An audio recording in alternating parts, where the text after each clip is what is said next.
Welcome to the show, folks. This is Wrestling Changed My Life. Here we go. The beautiful things of wrestling is getting to be in and around some really tough, individuals that teach you that, hey, adversity that's just a part of it. We can endure anything and adapt and pivot and change. Wrestling gave us that ability. I would say nothing in life has impacted me more than the things wrestling has taught me in terms of self-reflection, resilience. Toughness. Some guys have it, some guys don't. Adversity, 100%. How to pick myself up and be a man after I failed. And everything that has shaped my life and where I'm at today would not be there without the values and basically the lessons I've learned through the sport of wrestling. For me, wrestling saved my life because it allowed me to focus and channel my energy. We're fortunate you wrestled, because if you wrestled, natural talent helps, but it's 5% of the ingredient. It pales in comparison to heart and technique and effort. It humbled me, taught me humility. Nothing can humble you more than wrestling. I think it's the learning to adapt, right? You learn how to adapt, you learn how to solve problems. If I look back at my time I spent wrestling, if it gave me one thing more than anything else, it's mental toughness. Ladies and gents, today we have a tale that's one of the most motivating stories that you've ever heard on this show. My guest is Brian Piccolo, who was a two-time All-American at Michigan State. But what's incredible about Brian is that he never qualified for the high school tournament, and he never started wrestling until his junior year. But somehow he was able to will himself to being a two-time All-American at Michigan State. It's an incredible story, and I can't wait for you to hear it. Fan of the Week goes to my man Ryan Evans. That's evans.ryan.d on the gram. Thank you for listening, good sir. You're a gentleman and a saint. Last but not least, folks, next Tuesday is the big day. Gable Part 2 is coming out. Text DanGable, one word, to 555-888 if you want an early release of the show. That's 555-888. Text DanGable, one word. And that's it, folks. Let's give it up for my man, Brian Piccolo. Peace! Brian Piccolo, how are you, sir? I'm great. How are you? Dude, I'm looking forward to this one. Ever since we spoke about, feels like a year ago, it's probably 2 weeks ago now, but sure, man, I've been looking forward to this one ever since. So let's get right into it, man. You're a junior in high school at Heritage High. Heritage, yep. You've never wrestled before. Let's just start right there. Let's get into it. So yeah, I was I was a swimmer. Like if you've seen me, I'm not built to swim at all. My brother, my stepbrother, we didn't share the same genetics, but my brother was a swimmer, and so I just followed in Big Brother's footsteps. And so he swam, so I swam. But I was not meant to be a swimmer whatsoever. But it's just what Big Brother did, so that's what I did. And so in between my sophomore and junior year, I happened to be in a swim meet in an event in the summertime, and I see a buddy of mine is wrestling in the same venue, different event. So I go to the gym and watch him wrestle, and all of a sudden I'm like, man, that's something I could get into. That seems way more my speed than just swimming. Like even if I was a great swimmer, it's like, wow, I don't drown as fast as somebody else. I just didn't get the enjoyment from it. And so I was looking for something, that would kind of take, all of me. And so, dude, you would sink. I'm just going to tell you, for people who can't see right now, Brian Piccolo, he's a dense individual. You would sink in the water. I got to imagine, dude. I mean, no, I was a tugboat. I wrestled 197 pounds in college. There's not a lot of, and I'm 5'11". I'm not like lean, I'm a thick tank built kind of, there's no way. And me in a Speedo as well. That's ludicrous. So, it definitely wasn't for me. So yeah, I see wrestling and I kind of forget about it for a little while. And I get into my junior year, and I just go back to doing what I always did. I was a football player, played football, and then So, get into the winter swim season. And so I start back up swimming. And so, the way it worked is we had a break in between school and our practice. So I would lift weights, and the wrestling coach happens to catch me down there lifting weights and says, "Hey, you look like a wrestler." And I was like, "Yeah, as a matter of fact, you know what? I saw wrestling last night. I want to do it." And so he kind of convinced me to come out for wrestling in the middle of my junior year. And so hadn't ever stepped foot on a wrestling mats before in my life. Saw it one time in between my sophomore and junior year and thought, heck, maybe I should do that. And so I go out for wrestling, and I'm wildly mediocre. For my area, I'm growing up in Michigan. I'm about maybe 500 wrestler. And so, but I absolutely fall in love with it. And so, moving forward, it was really something that I just wanted to do. And the kind of motivation was, I thought I was going to be a football player. So there's not a lot of, you're not going to get a lot of benefit from swimming for football. So, I'm talking to my dad, and I'm like, "Hey, I'm thinking about wrestling and doing that." And so, supportive, like, "Hey, go do that." And so I start wrestling, and my first year I make it to regionals in Michigan high school. Top 4 in districts go to regionals, and top 4 in regional go to state. And so I make it to regionals, don't qualify for state, and then but loving it the whole time, and getting my butt kicked, but still really, really kind of enjoying the whole process, just because to me it was like, it's a fight with rules. And so I was kind of one of those aggro kids that kind of needed some sort of outlet, and that was a great outlet for me. And one thing I found out is because of wrestling in my freshman sophomore year, I'm not a good kid. I didn't get good grades. Actually failed freshman algebra. Don't really get along great with my parents. My parents got divorced when I was little. Had a stepdad. Didn't really get along with him very well, and I was kind of a turd of a kid. And the thing that changed for me was wrestling, and the discipline that it required was more than anything I'd ever felt or known. And all of a sudden, I started to figure out what I put into it was what I got out of it. And so I give a little bit more, I get a little bit more. And so this whole process of really starting to figure wrestling out, even that late in the game, really gave me a whole bunch of discipline, and really turned my life around.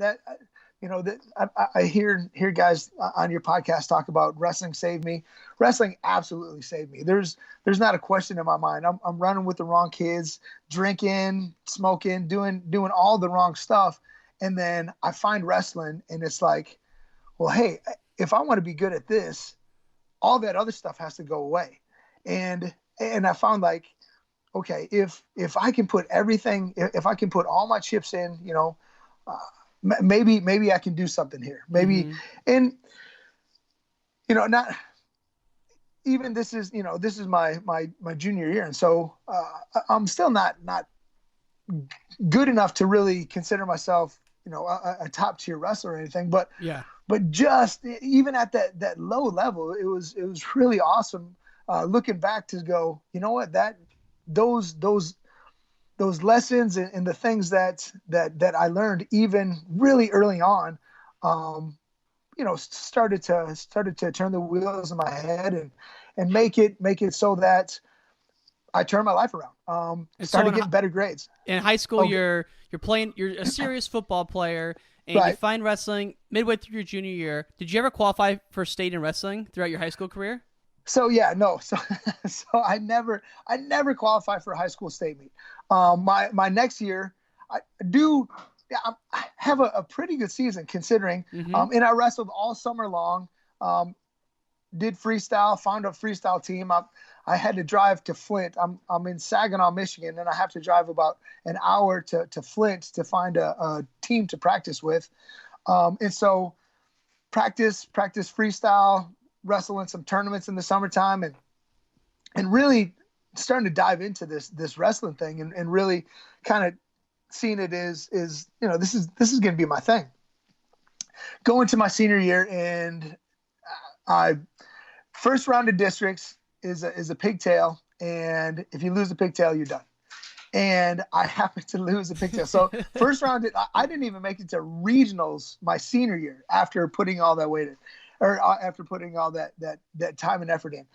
But like I said, all the lessons and grades got better. My relationship with parents got better. It was just, so many things started to turn around and go my way.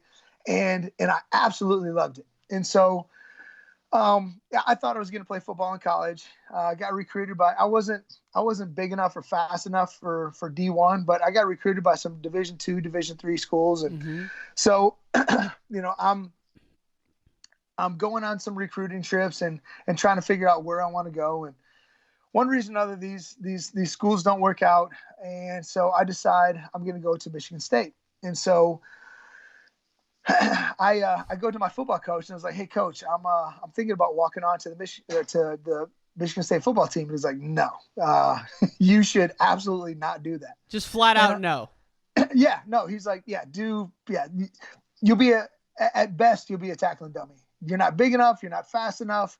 You're a big dude though. Like you're big, like not big in wrestling world, Right. Well, like 190. That's the second biggest class. Sure.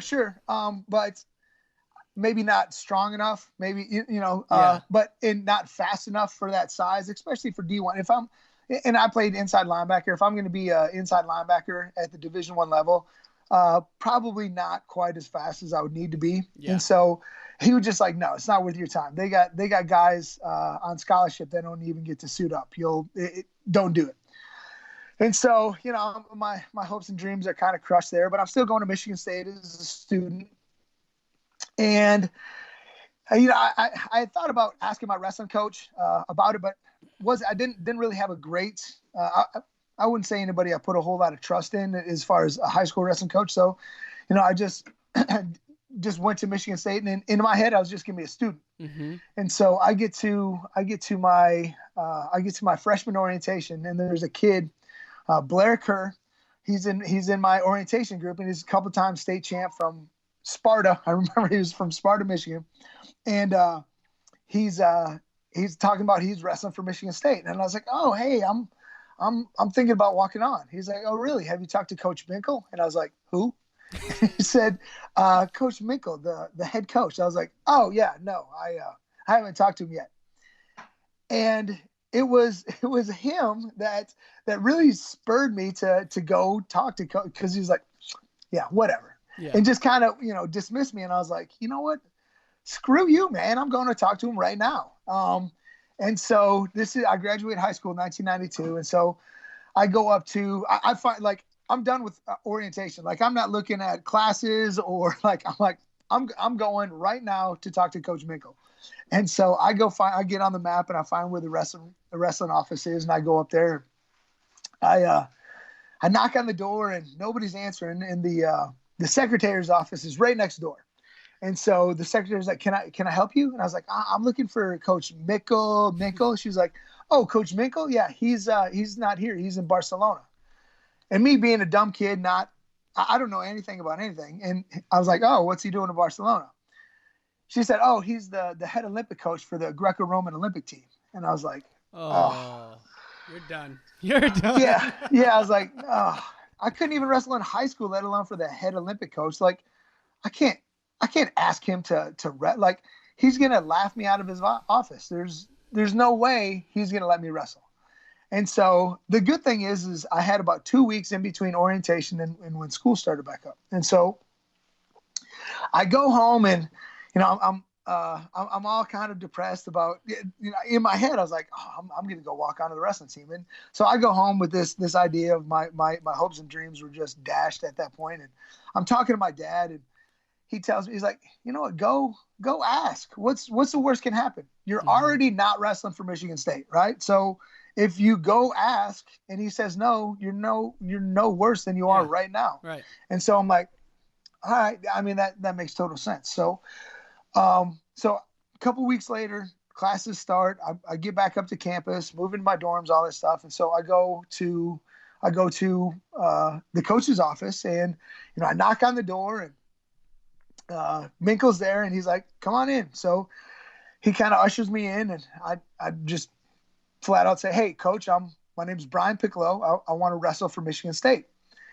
And he's like, "All right, well, sit down." And so I sit down, and he gets out like a little notepad, like he's going to write some notes down. And so he asked me, he said, what makes you think you can wrestle for Michigan State?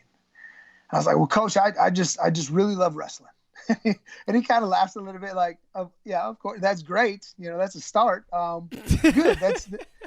That's good. If you can wrestle at this level, you got to have that. And I was like, and he's like, what else? And I was like, well, I just started wrestling about 1.5 years ago, coach. So I don't really have, much else to That's tell. all I got. Yeah. And he's like, so any accolades? Have you? I was like, no, I haven't even qualified for high school state meet.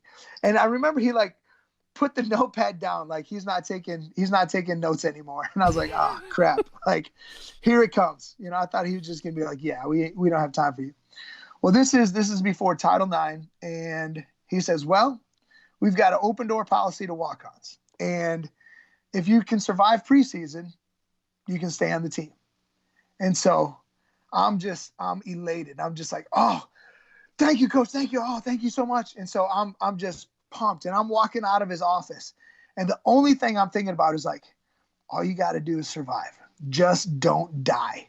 Like that's in my head. And so I'm thinking, and then I start thinking a little bit like, I wonder if anybody's died. Like, how many people? Like, that's a weird thing for him to say. Like, you just got to survive, you know. And so I'm like, so I'm like, all right, just as long as I survive, I'll make it on the team. And so, that was my whole my whole goal during preseason. Just don't die. And kind of being an athlete, the preseason wasn't. It was stuff I was totally accustomed to.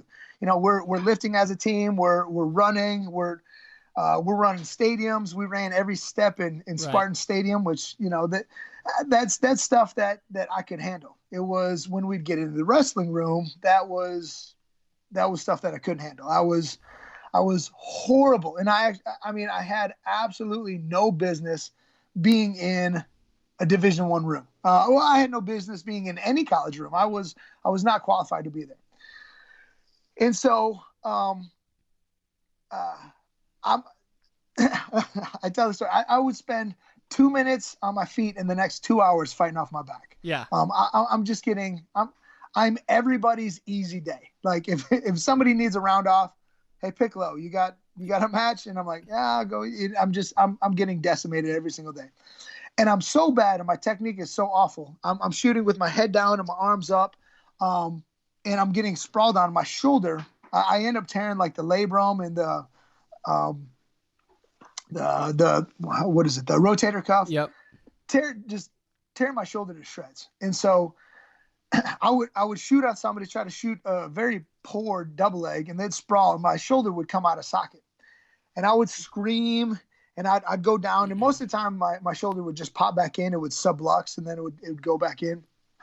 Sometimes it would get stuck out, and the trainers would come in, and they'd kind of usher me out to the training room. And but I didn't know this, but Minkle was on the verge of cutting me just because he couldn't take the screaming. You're a hazard at this point. Like you're not. Yeah, I'm dangerous to myself and others. Right.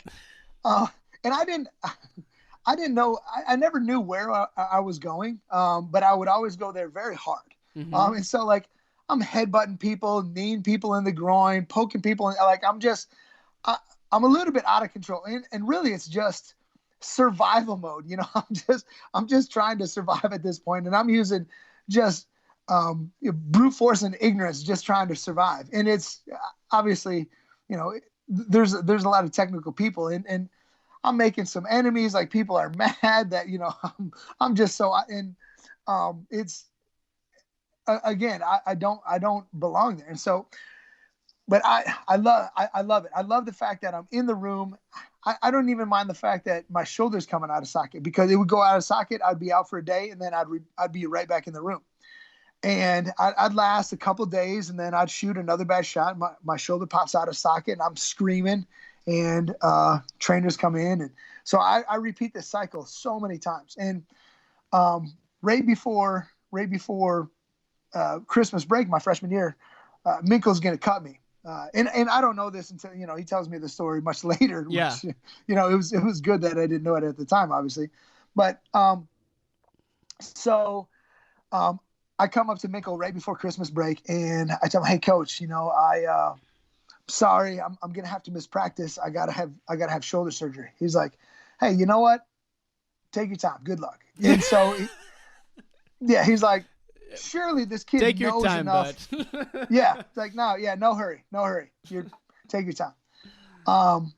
And so in his head, he's like, surely this kid just knows to go away. Right. And of course, I'm so new to the sport. There's no burnout. There's no, like, everything is brand new. And I'm learning a lot, but I'm so far behind the curve that I'm just getting decimated. So I come up to Minko and I say, you know, "Hey, coach, I got to have surgery." And, you know, he's like, he dismisses me like, "Okay, good luck, kid. Good luck." Well, and this was my saving grace. And I didn't realize it at the time, but like 2 days after surgery, I still got staples in my shoulder. I show back up, my arm's in a sling, and I'm all happy to be. And this is during Christmas break. I didn't even have to be there at that point, because it's just starters. You know, they're still getting ready for Midlands and all that. And so I show back up to practice, and I'm like, "Hey, coach, sorry for missing practice. I had surgery." And he's like, "Dang it. Like, freak, why won't this kid just go away?" So, you know, that was the thing that saved me. And I didn't realize it at the time, but, you know, to hear Minko tell it later, that was the thing. He's like, "All right, I'll let this kid stay." And so I ended up staying that year. And, you know, I was out for most of the year because that shoulder surgery was, you know, there's quite a rehab for that. So the second semester, I didn't get to do much. So, you know,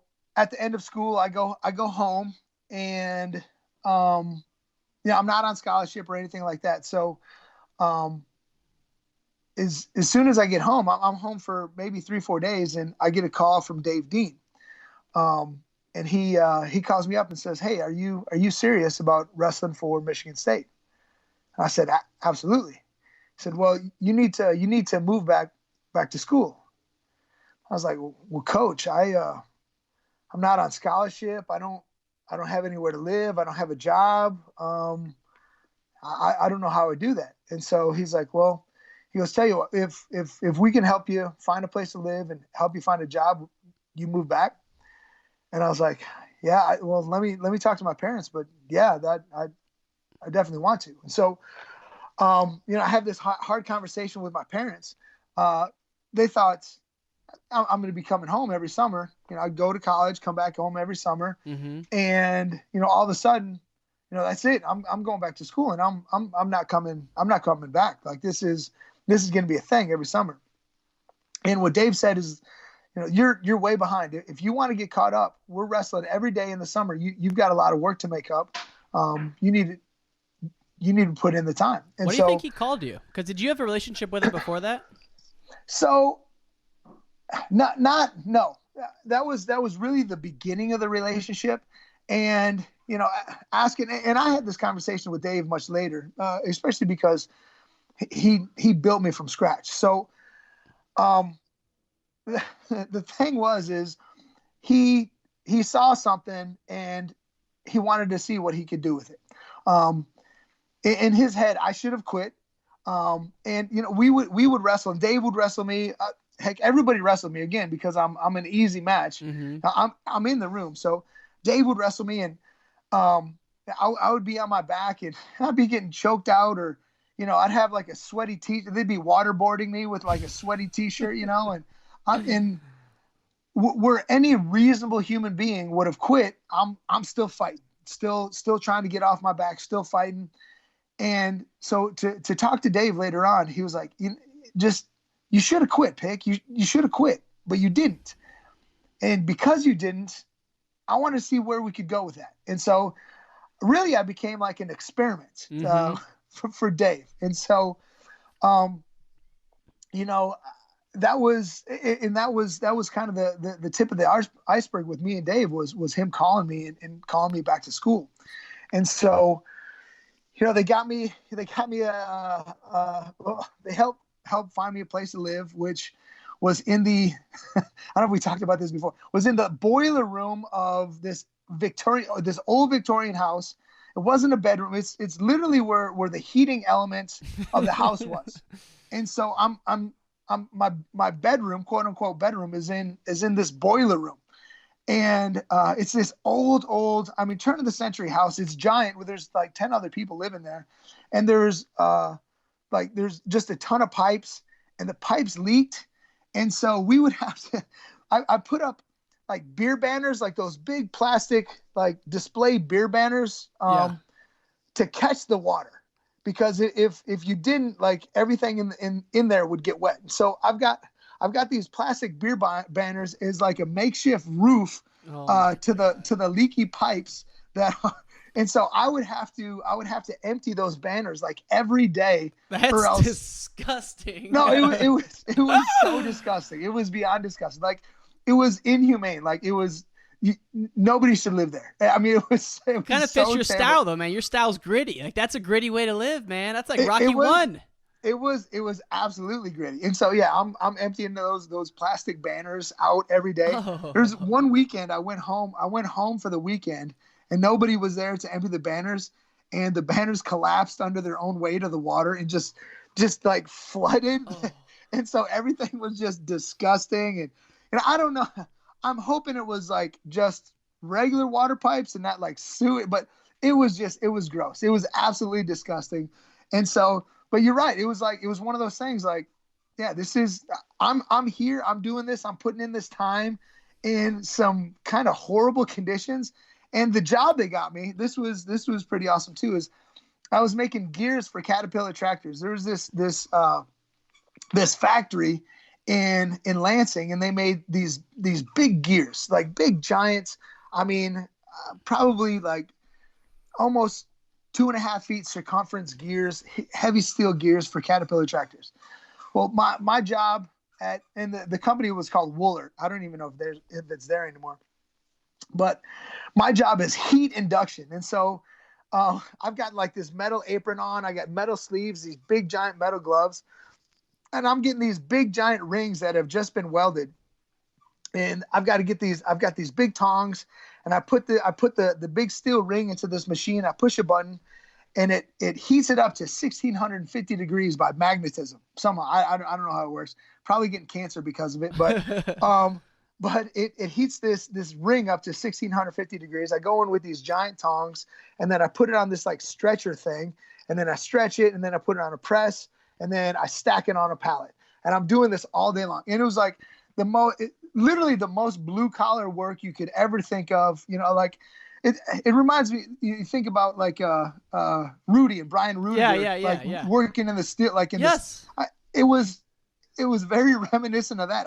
I'm making these gears for Caterpillar tractors, wearing this metal apron. It's like, Dave, I'll take a job like bartending or something, dude. Like, I'll take a job painting houses. Like, Jesus, I didn't mean to go work in the mill all day. No, and so we work from 7 to 3, and then as soon as we got out, we had everybody, and there's some football players working there, and there's a couple other wrestlers working there, and so we'd had a practice, and so I would be doing that all day, and then I'd head to practice and then wrestle for 2 hours all summer long. And so that was the beginning of me really kind of developing as a wrestler, working a lot with Dave. And that was the thing, like, I owe so much. I mean, pretty much, my life as I know it, I give credit to Dave Dean. The guy taught me everything. Like built me from scratch. Like as a novice wrestler, built me from scratch. Like literally had to show me what a stance was. Like, this is your stance. Like what you were doing before, that's not your stance. You don't do that anymore. This is your stance.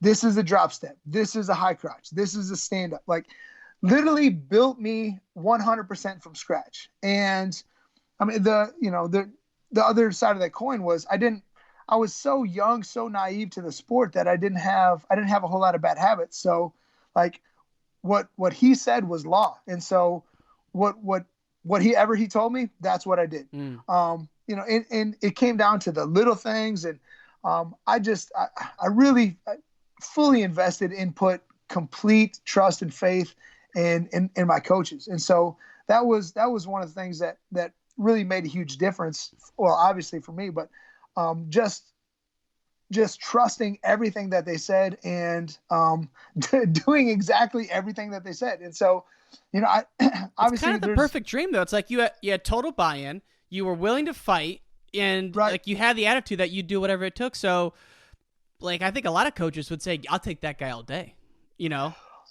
Right. And, it's funny. The NCAAs were here in Oklahoma City, I think in like 2013, 14, something like that. And Minkle, I think it was one of his last years coaching Michigan State. He came down and he came out to dinner with us. And he told me, he goes, you ruined me as a coach. And I was like, wait, what?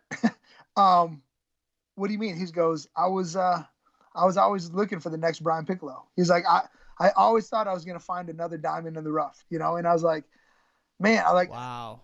Yeah. And so, but yeah. And to me, I didn't think it was anything special. I thought that's just what you did. I thought that's what everybody did, even the better guys, I thought you get to college and you fully invest and you buy in 100% to what the coaching staff says. And you live your life the way that they tell you should live it. You eat the way that they're asking you to eat. You sleep the way that they're asking you to sleep, and do all those little things. And I was like, okay, yeah, that sounds good. Cause I have no other frame of reference. Like that literally the only thing I knew was Big Ten wrestling.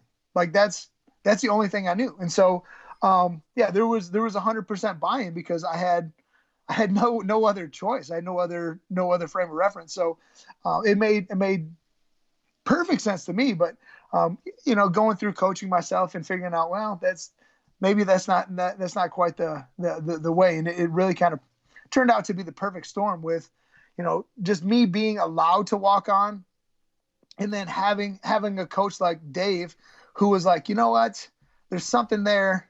I'm gonna see if I can pull. I'm gonna see if I can, make this into something. And then me with just wild enthusiasm, like more enthusiasm than somebody of my caliber of wrestling should have. And so, yeah, it just ended up kind of being the perfect storm. Well, it's like you talk to people in business and successful people, quote unquote, and it's like attitude all day, right? Everyone says that, but sure, when it really comes down to it, like you were just someone who was super optimistic, who was willing to give everything you had, and you just kept coming around. And so, like, I feel like in any walk of life, as long as you're optimistic and trying to help people and you're listening, like, people are going to want you around. And so, like, that's just proof positive with your life, kind of at the early stages, right, before you broke the lineup, right? And I think,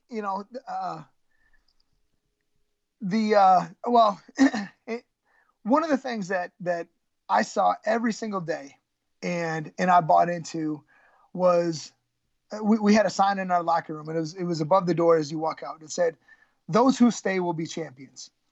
And that, for some reason, that really resonated with me. And like, man, like, just stick it out.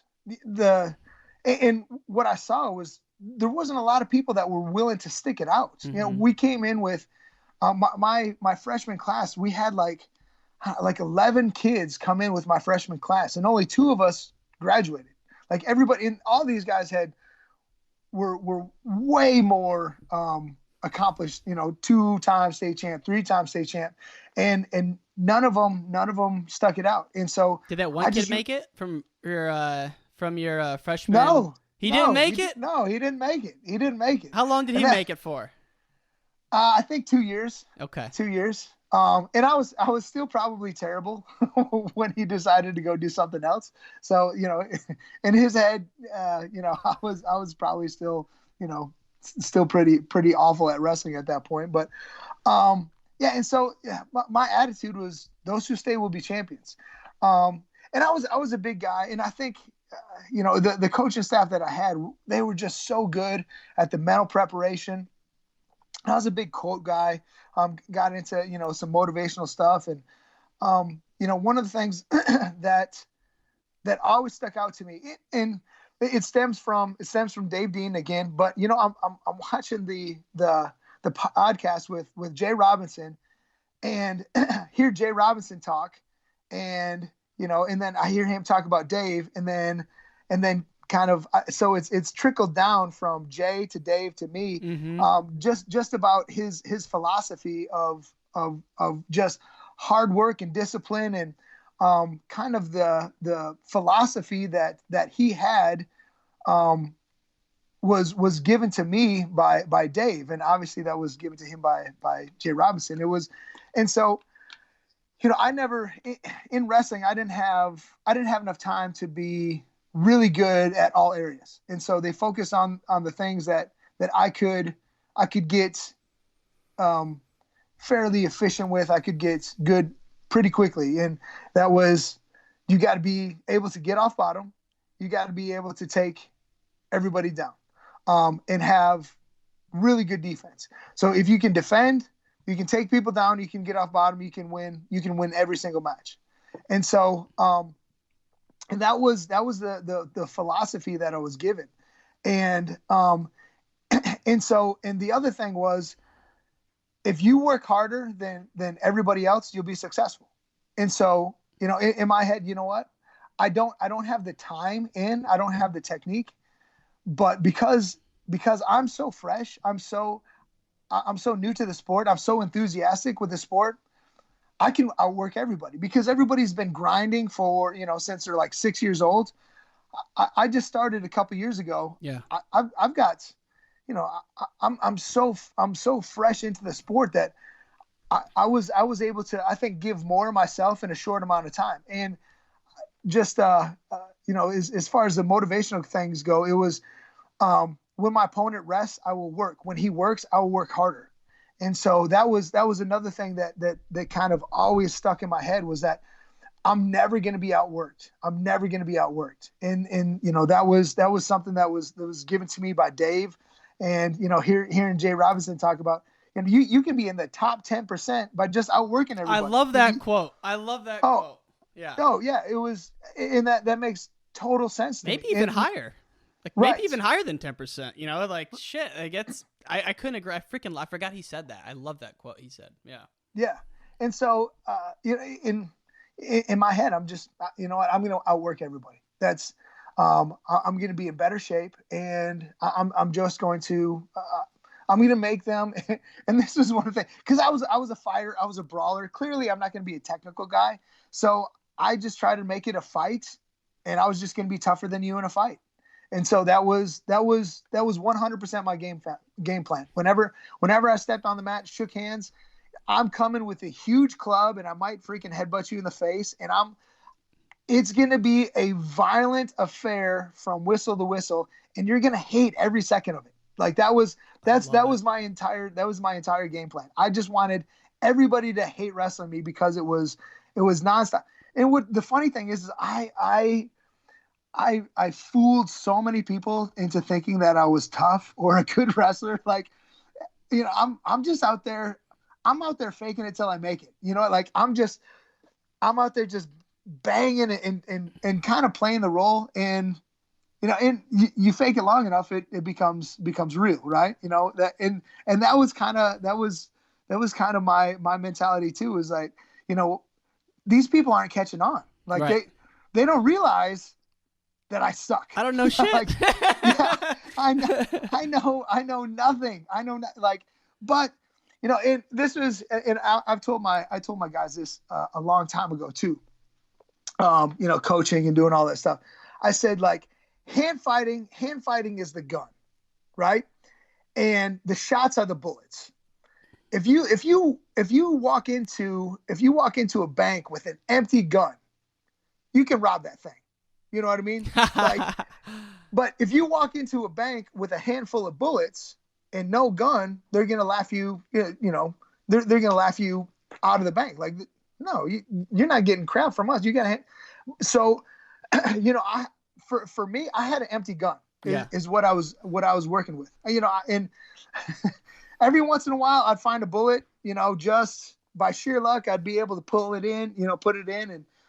You know, get a good shot off. But, you know, my hand fighting was violent. And it was funny because these people didn't catch on. Like, I think a lot of them, if they would have just came out and tried to slick me, I would have got murdered a lot.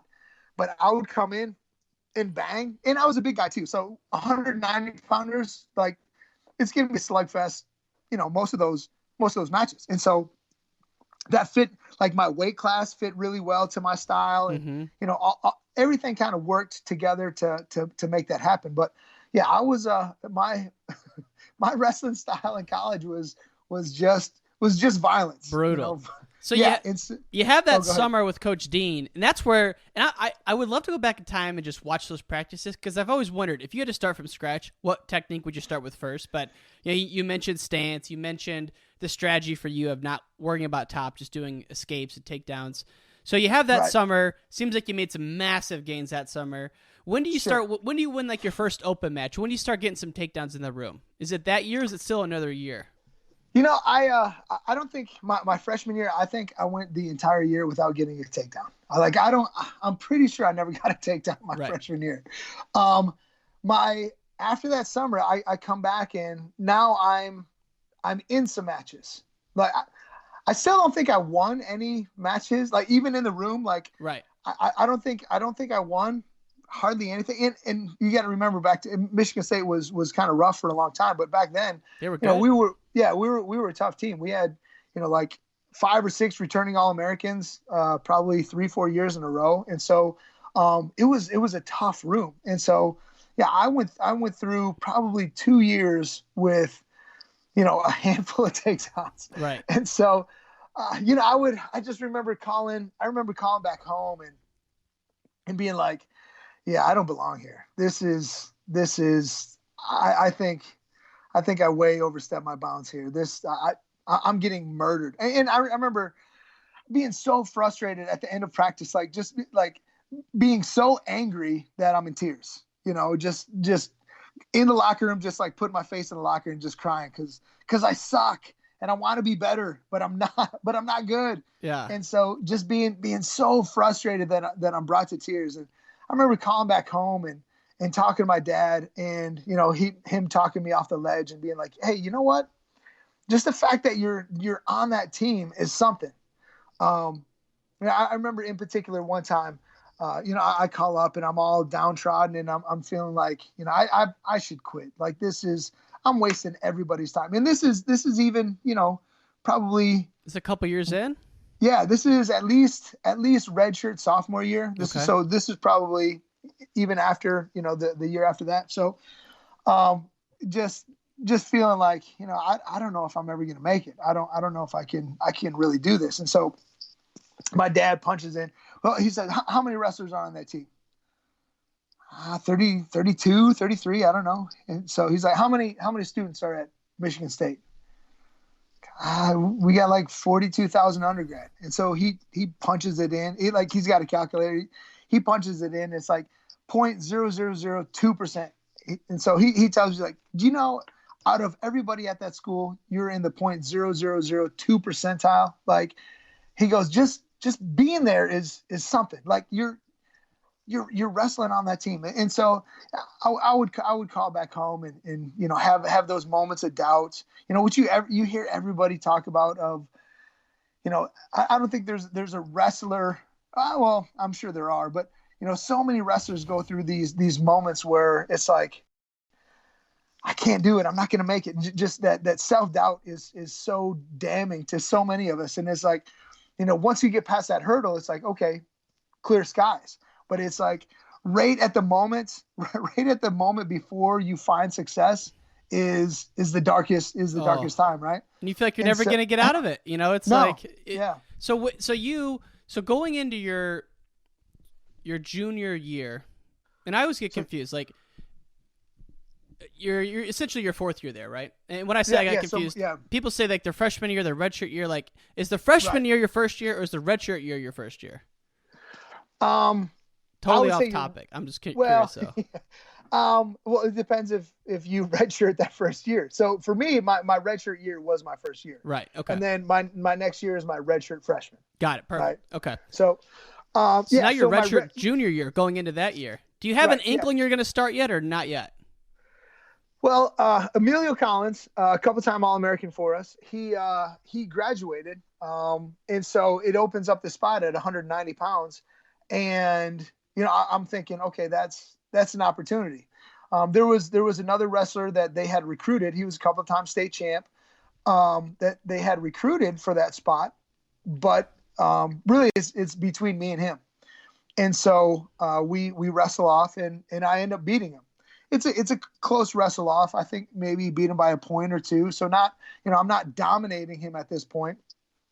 And so, but all of a sudden, like, yeah, I've got the opportunity to be the starter. Crazy. And, yeah. And so, and I start, and they say they're going to take us to, we're going to go to the opens together, and really it has to do with how you're gonna perform in competition, not just wrestle offs. They use a lot of the opens as far as criteria as far as who's going to be the guy. So, and I know that going in, and so, but with with my style, the way I wrestle, it's like it doesn't matter if they're like super good or just mediocre. I'm just gonna beat them up the whole like.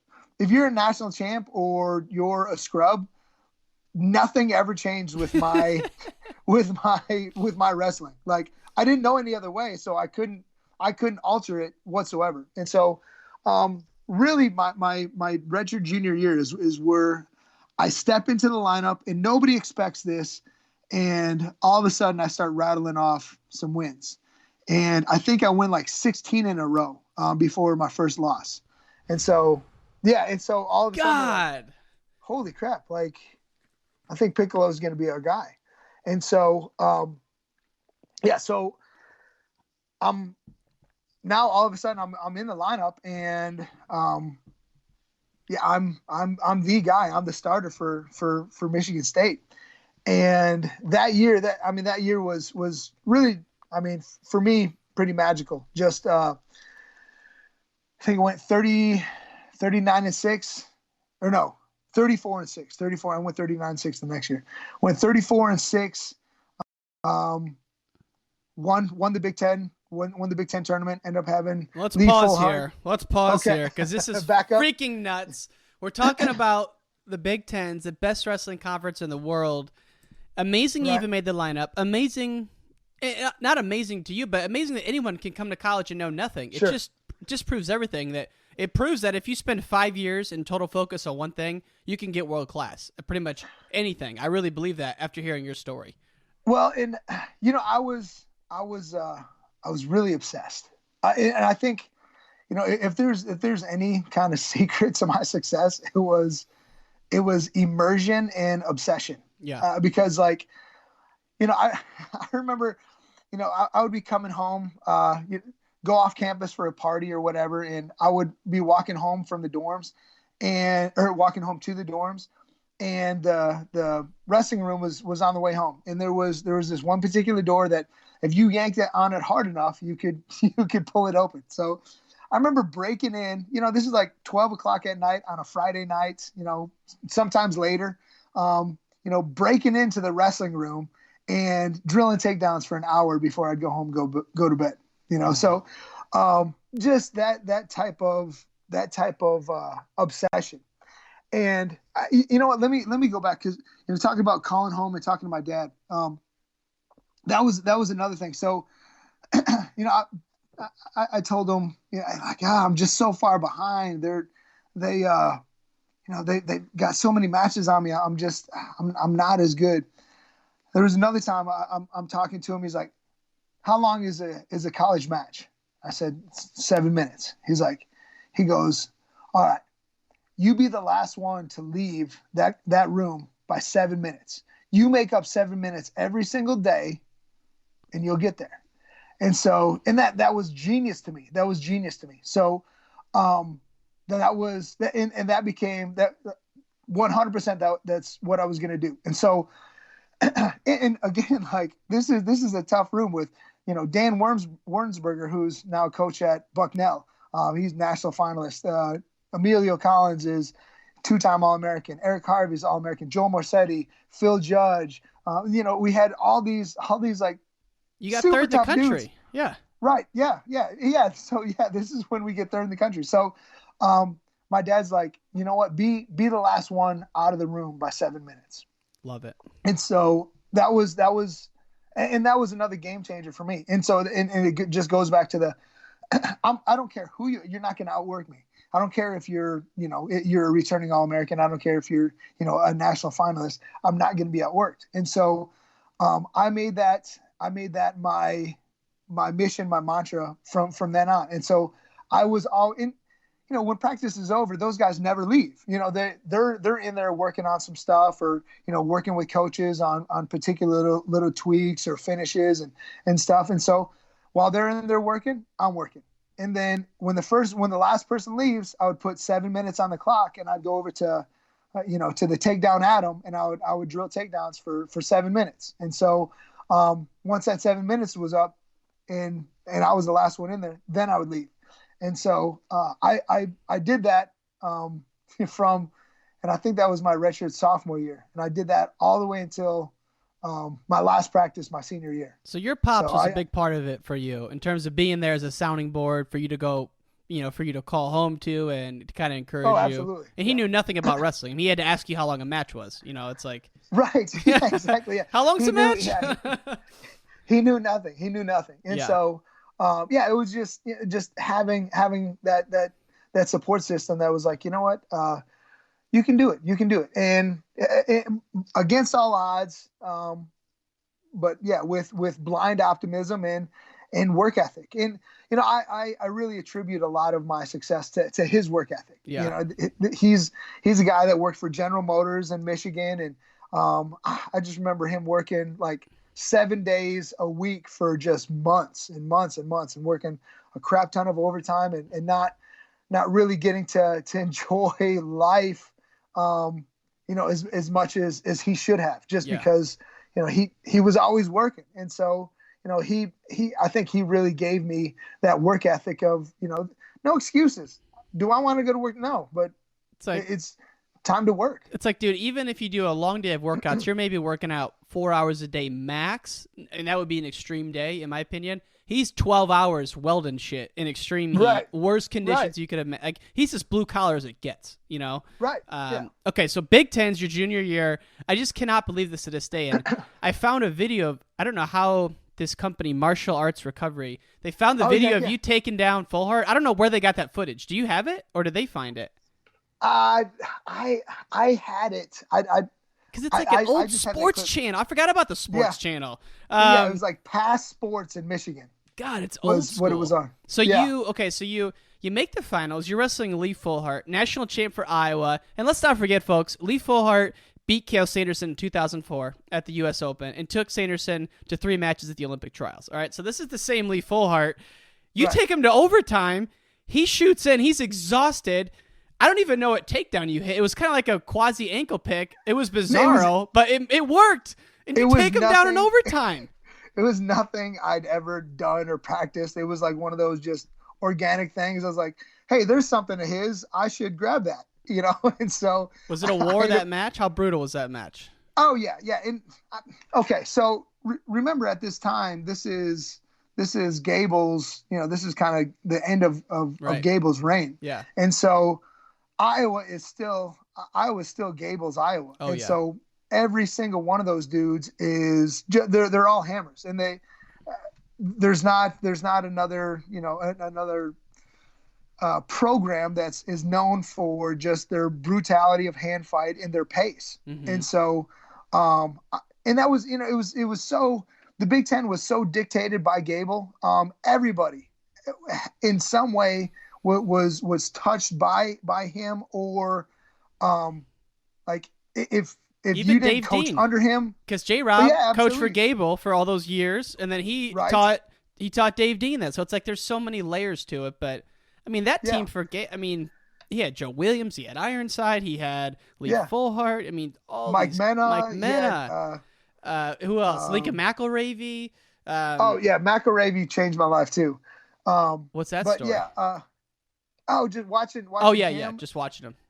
And it was a match between him and Abbas in the finals his freshman year. 93. Yes. Yeah. Oh. Because I remember watching that and going, I can do that. Like he never stops coming. He just keeps coming and coming and coming. And so that was one of the matches where I was like, because to me he didn't look super technical, and obviously, he was a phenomenal wrestler, but to me, I'm watching, I'm just seeing this kid that never nobody has a second to breathe. And so in that, that's Iowa. Like you watch Iowa now, their hand fighting is unbelievable. Mm-hmm. And that comes from the brands. And so, that those matches against any of those Iowa guys was always just going to be a straight war. And to be honest, I love those matches. Because I thought I was going to win those matches. Because I can do that stuff. I can't get into like a barn burner 16 to 15 point match, like I'm going to fight you and I'm going to win by a point. Yeah. You know what I mean? Like, and so my junior year, that my first year in the lineup, I wasn't good enough to beat people in regulation half the time. And so this was another kind of like little offshoot, but I ended up having 15 overtime matches that year. And so right. My God. And so it's my whole idea at that point was, if it goes to overtime, that's my time. Like if I was able to keep a really good wrestler close enough that I could get him to overtime, there's no way I'm losing that match. And so that year I go into overtime 15 times, and I'm 15-0 in overtime. I never lose a single overtime match. What happened at nationals? So I win the Big Tens, get to nationals. I got balled up by Pascal Deroux, Cal State Bakersfield. Mm-hmm. He was just he was better. Yeah. he was a lot better and he was the smartest dude I ever wrestled, because he didn't let me bang with him. He was slick and took some shots from the outside and just smoked me. And Mm-hmm. I was never in that match. So I lost to him, and then I can't remember who my second loss was. That's okay. But I'm just in general. Okay. Yeah. So amazing. I mean, you get fifth, your first year in the lineup. Dave Dean must have been through the roof at this point. It was definitely a huge surprise. It was a huge surprise. They thought, Pick will do all right. We'll kind of limp along a little bit, and Pick will do all right. And then, I go on this. All of a sudden, I go on this, like my first 16 matches I win, and then I think I only lost 6 total, and then I go on this run where I win a total of 34 matches, win the Big Ten tournament, and and then obviously making All-American. Now it's like, well, holy crap, this kid's legit now. Yeah. I went from being an absolute nobody, like, who is this kid? Where did he come from? Now everybody knows who I am, and so it was. I'll never forget this. So going back to Gable, I remember we're at I think it was National Team Duels, and we get into the elevator, and I was staying at the same hotel as us, and I get in the elevator, and like a second later, Gable walks in the elevator. And he walks in and he just kind of gives me a nod. He's like, "What's up, Pick?" Calls me Pick, like not, Piccolo or like my nickname. And so I'm like, "Coach, I'm playing it all cool." And so, and this dude's like a god to me, right? Yeah. Even though like we're, I'm at an opposing Big Ten school. It's Dan freaking Gable. He's the hero of every wrestler who's ever wrestled. And so he finally, like, I think I was on the 4th floor. He's on the 3rd floor. He gets out, and I'm like, as soon as he gets out, I'm like, whoa! I'm just like losing. I'm like, DanGable knows my name. So knows your nickname even. That's cool. Well, and so and that's how just young and naive and just such a noob I was, because like I lost my mind because DanGable like knew my name, But you were playing it cool. You're like, "What's up, Coach?" yeah, for sure. Yeah, I was like, "Coach." Yeah, I would just give him the the up nod. And so as soon as he gets out of the elevator, I'm like, ah! So it was funny. I was so young and so naive to the sport. We talked about I told you some of those stories. Just about forfeit. They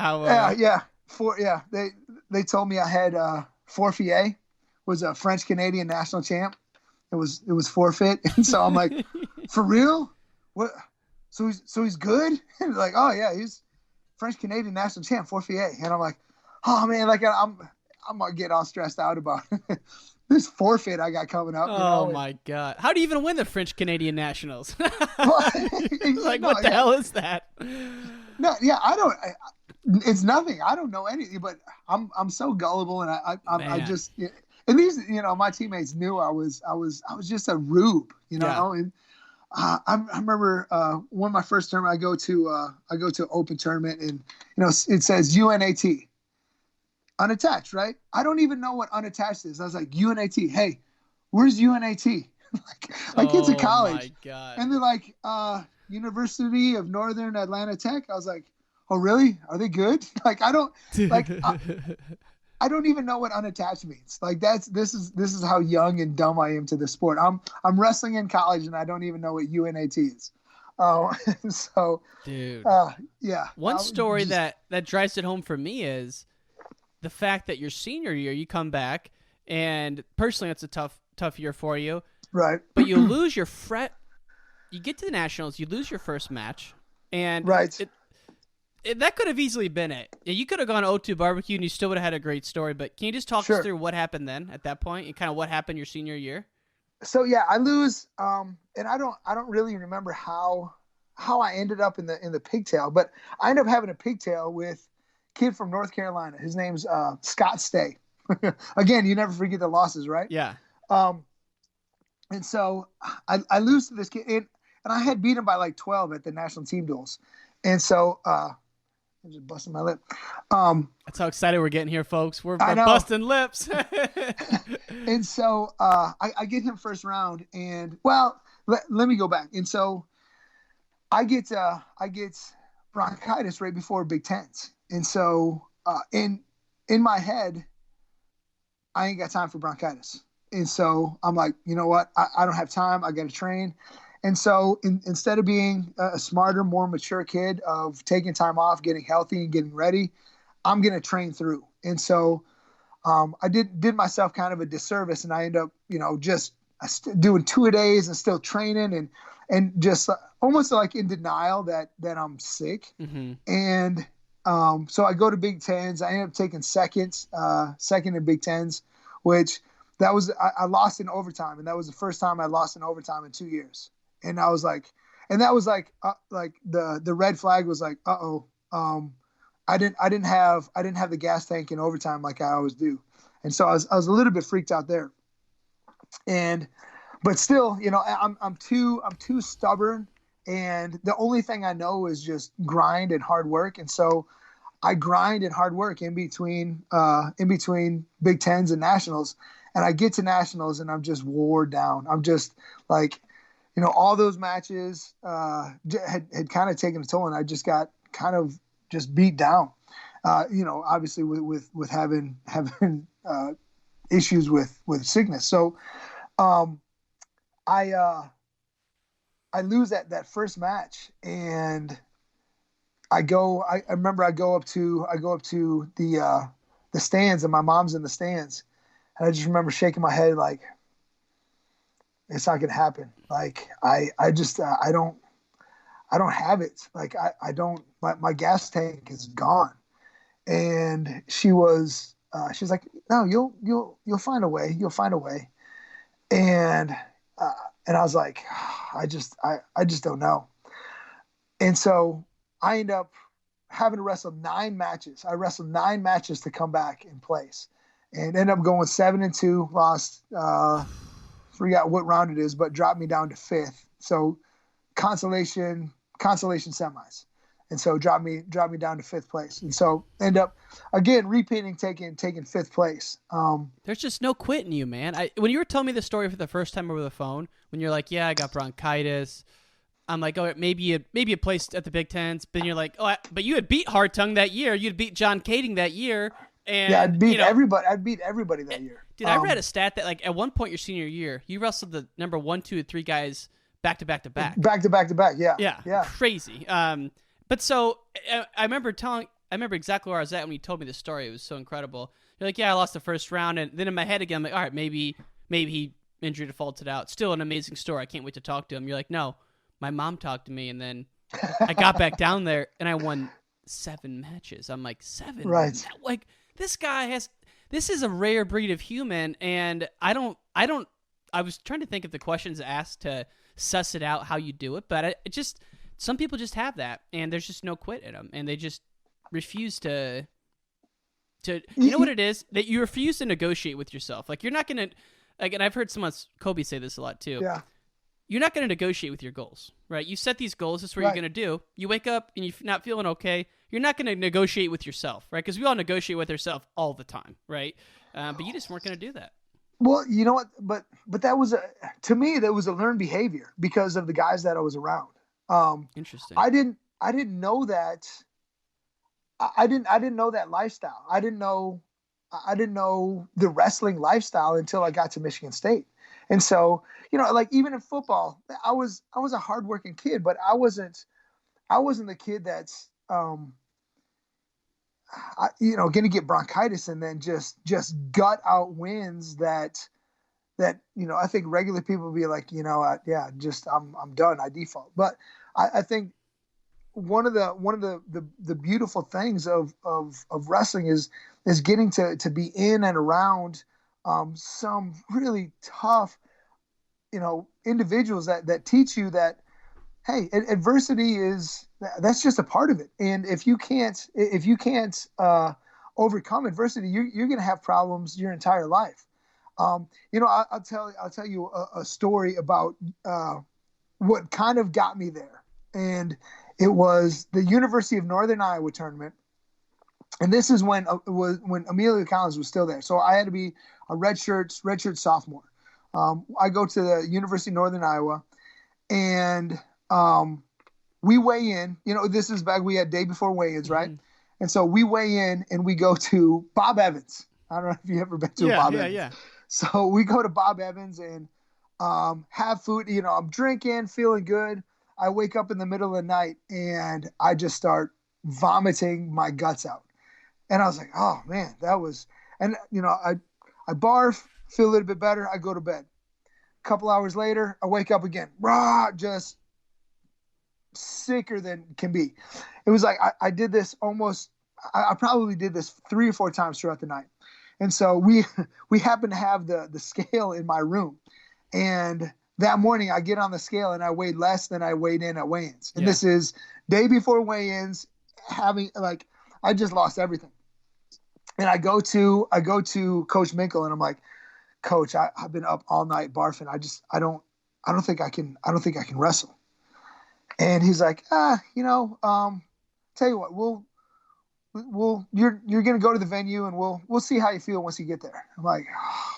And I feel like a 90-year-old man. I just feel like, just cold. Like I got the shakes and I'm just feeling so bad. And so, I get in the van. We go to the UNI Dome, and I get there, just feeling awful. And I was like, Coach, I don't think I can wrestle today. I'm dying. He's like, you know what?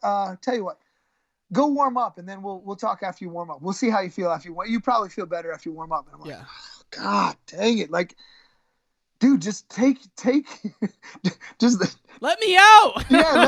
Give me an exit. I can't do this. And right. So I go warm up. I remember warming up, and warm-ups were going okay. And then like, I just get this urge and I go barf again. Like last time, just there's a trash can on the side of the mat. I go hurl. Jesus. And so we get done, and we get done warming up, and I go, and Coach is in the stands. I go up, and I go up to him, and I'm like pleading to him for like the last time. I'm like, Coach, I just can't, Coach. I just can't. He's like, and he kind of like looks at me, and he goes, you're going to wrestle.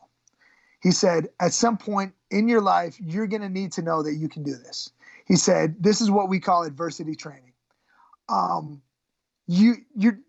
What happens if you get the stomach flu before the national finals? You're just not going to wrestle in the national finals? And I was like, no, I'll wrestle. He's like, you're not going to know you can wrestle until you've actually done it before. He said, this tournament means nothing. You could sit out. That would be fine. But you know what? You need to know right now that you're going to be able to do this. And so, and I was like, oh, crap. Like, he's I right. get it. Like, yeah, like, dang it. And so, I end up wrestling that tournament, and end up taking third. I think Amelia took first. I got third in that tournament. And so, just kind of gutting it out there. But so flash forward to my senior year to, I've lost that first round, and talking to Minkle, and, I'm like, Coach, and he knew kind of what, like, I had bronchitis and just wasn't myself. I was like, so I went up to Mick. I was like, Coach, I don't think I got it. And he goes, and this was like, I'm almost getting choked up thinking about it. He goes, sorry. No, it's okay. He goes, do you remember Northern Iowa? And like everything hit me right then. I was like, yeah. He goes, this is why. And I was like, oh. Like, and that was kind of one of the things, like, all right, okay, I can do it. That's why I had to go through that. And now I know I can do it. And so that was the exact thing I needed to hear at that exact moment. And, and go on and win 7 matches. And so, but that was kind of, it wasn't something I was, I wasn't born into it. I was molded by it. I love that you say, so a couple things there. One is, most people have no idea how far the human body can go. Like you're talking about situations where most people can't even imagine the physical grind of a match, let alone when you're already sick. Right. But I love that you said it's a learned behavior, because most people don't think that. And so now that you're a high school coach, I think you took over like 4 or 5 years ago, you're turning that program around. I saw you guys won the districts this year. You're competing with Broken Arrow. I mean, you turned that program around, and even though Kendall Cross went there, I was surprised to learn that Mustang went through a little bit of a slump. And so you're turning them around. So like the fact that you can tell kids this is a learned behavior, that's pretty exciting for most people, even including myself, to hear you say that, because I didn't think that coming into the meeting or the interview here that was a learned behavior. Now I think, well, because you're proof though. I wasn't like that. And so, I really absorbed it through the environment that I was in. And, I absolutely share that with my guys. And I absolutely try to inspire them to know that it's, you don't have to walk into this, the toughest guy in the world. It's, we're gonna continue to battle, and we're gonna, in the crucible of this sports, you're gonna start to develop some toughness. To me, it's like, it goes back to the whole thing. Those who stay will be champions. And not everyone can stay though, and I think staying is a big part of it. Just being willing to kind of get refined by the fire. Mm-hmm. You know what I mean? Being okay with taking your lumps, being okay with just going through that entire process. And to me, I don't think it was toughness at that time. I think it was just perseverance. And then I kind of learned. I think I learned to be tough through persevering through all the crap that I went through. But you love, one thing I've realized just through researching you love learning though. Like you love learning absolutely. new shit. Like that's Yeah. the fact, and we won't get to it today, but I definitely want to have you back on. But you were an Olympic alternate in judo. Like you just like learning new shit. So the passion for learning, it doesn't have to be an intellectual thing. It can be an intellectual thing. Wrestling is a martial art. You just love learning. And it's like most people, I think a lot of people have that at the onset, but they kind of forget about it. But that's one thing that jumps out to me. Yeah, the toughness, yeah, all that. But this kid just likes to learn shit. Well, and I think that more than anything has allowed it to stay fresh with me. I think once you stop learning, then I think some of that burnout stuff can happen. It starts to get stale. But if you continue to challenge your mind and you continue to just don't get stuck in one spot and continue to evolve, that evolution kind of renews it. And at least in my mind and in my case, being able to continue to evolve and develop keeps on. It keeps me in the fight and it keeps me engaged in wanting to be in there because, I think, there's no doubt there's the grind, there's the tough aspects of it. But if we can focus on some of the cooler things, like just the learning and the being able to do stuff that other people can't, you know, pretty cool.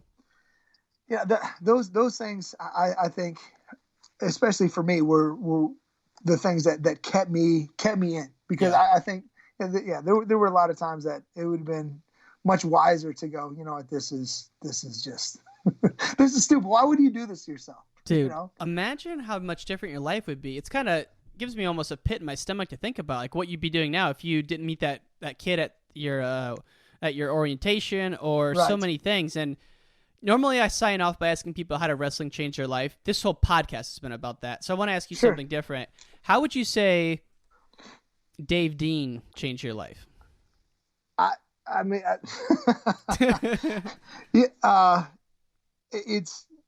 it's shaped who I am. He's shaped me. Man, I didn't know anything.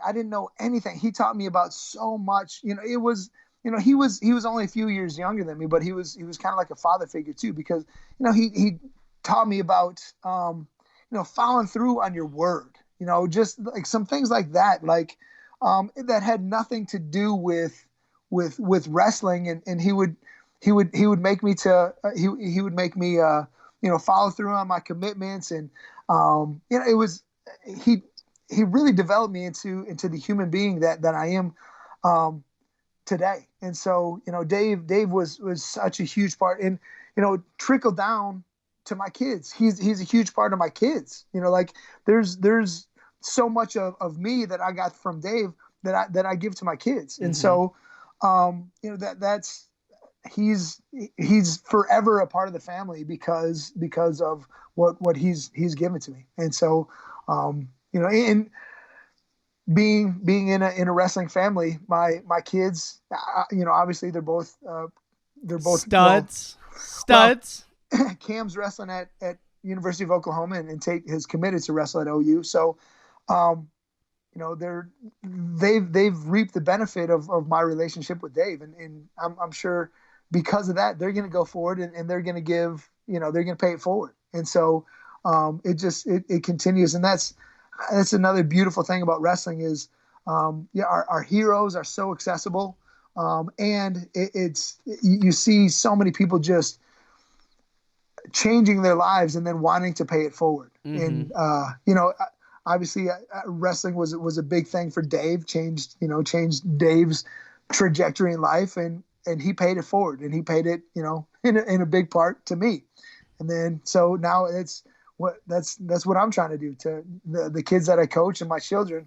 Try to continue to give those gifts, because I think everything that I've gotten out of wrestling has been a gift. Man, if you would have said when you were a junior in high school, someone would have came up to you and said, "Hey, dude, you're going to be a 2-time All-American for Michigan State in wrestling.